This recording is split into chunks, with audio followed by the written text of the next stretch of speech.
Hello, welcome to DVB English News. I'm Tuya. The UN Credentials Committee declined to meet during the 78th session of the General Assembly. This means Ambassador Kyaw Moe Tun will remain as Myanmar's permanent representative to the UN. He was appointed by the National League for Democracy government in 2020 and now represents the National Unity government. The military wants to replace Kyaw Moe Tun with a representative of regime in Naypyidaw.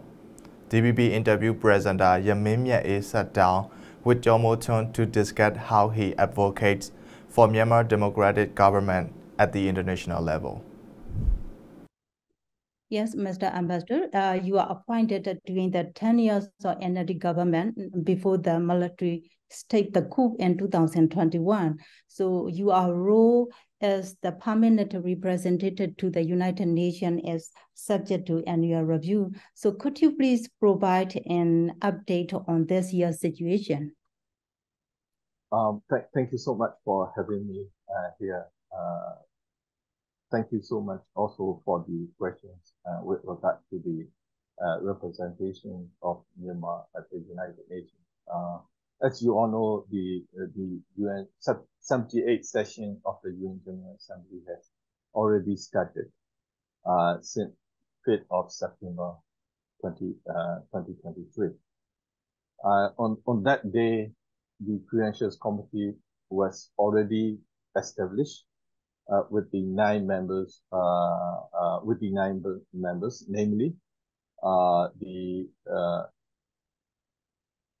China, Russia, United States, and as well as Solomon Islands, as well as the Andorra, and then the Nigeria and Togo,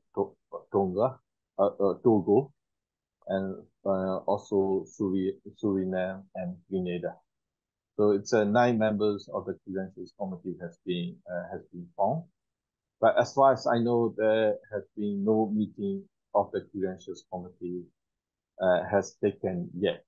But usually the Credentials Committee meet in sometime in the end of November or early December. Hopefully, this year also they will meet in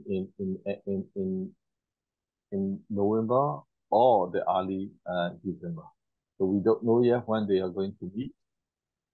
So usually when is the General Assembly starts, the member states of the United Nations, even before the assembly, beginning of the assembly, member states of the United Nations, they submit the credentials to the UN Secretary General. So we did submit the credentials to the Secretary General this year. So we also learned that the military junta SAC also submitted a credential to the UN Secretary General. That's what we learned, but we don't know how its composition is. But in our part, we submitted the credentials and we did it like last year. That is what we did with regard to the credentials related issue. Thank you. Yes. Thank you, Mr. Ambassador. However, there has been news spread out that the 9-member Credential Committee has already rejected the representative from the military side this year. So could you please confirm it or tell me a little bit more about what you know?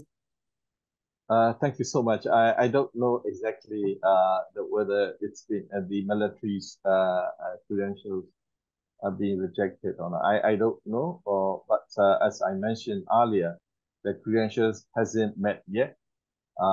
Usually they meet in the end of November or early December. So we need to wait until the Credentials Committee meet. And usually once after meeting, the Credentials Committee submit its report to the plenary of the General Assembly.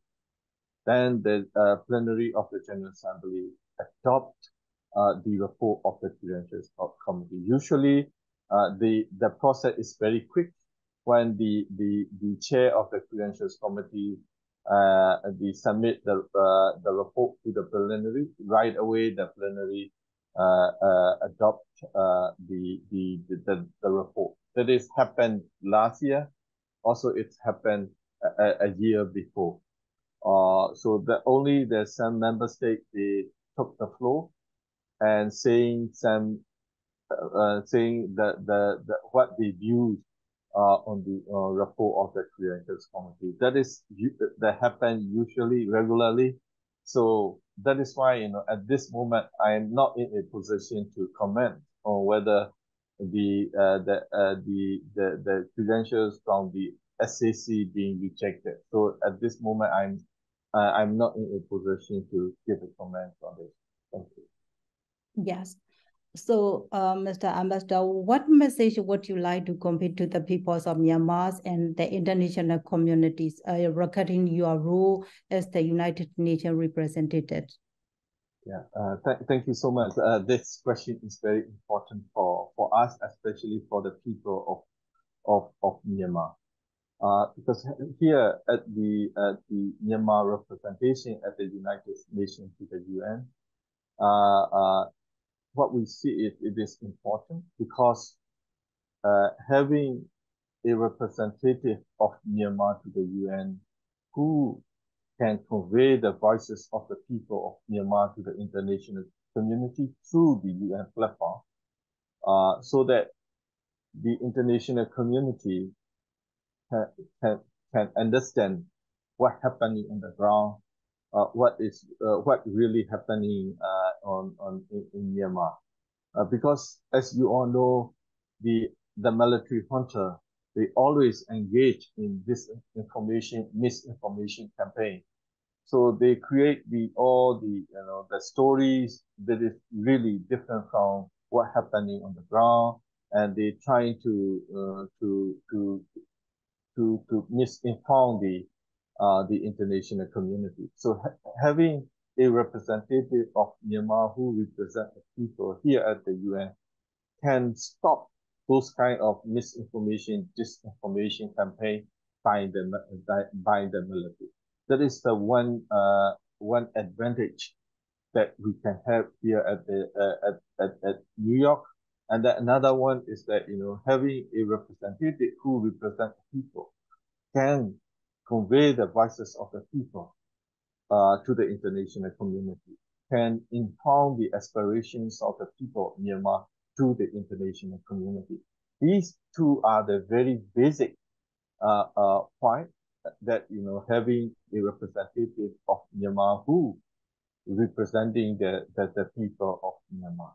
So in addition to that, of course, the talking to the diplomats here, explaining about the situation in Myanmar.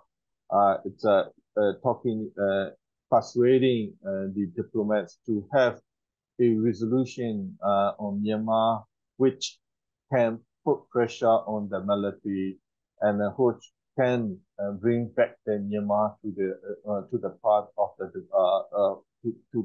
part of the democracy. So that is very important. So that is why it is very important. So as you all know, during these days, inside and outside of Myanmar, the many Myanmar people inside as well as Myanmar diaspora outside, they join the campaign of accepting, urging the international community to accept the representative of Myanmar who represent the people very loudly. So I hope that international community hear the voices of the people of Myanmar with regard to this matter for the representation of Myanmar to the UN, as well as they will hear the voices of Myanmar who are urging the international community to help us to stop the military atrocities in Myanmar, to restore democracy in Myanmar, to build a federal democratic union in Myanmar. So definitely, I myself also wish to urge the international community to pay attention to the voices of the people and respect the aspirations of the people for cause of the betterment of the people in Myanmar. So so taking this opportunity, I wish to thank the people of Myanmar inside and outside for their determination, their efforts, relentless efforts for bringing the democracy back to the people through the elected government, efforts for ending this military dictatorship, efforts for building a federal democratic union. So I really thank the people who are very resilient in this fight against the military. So I salute them. I thank them for their determination and their kind effort. Thank you so much. Yes, thank you, Mr. Ambassador. Thank you for your tireless effort for the countries and its peoples. Thank you so much.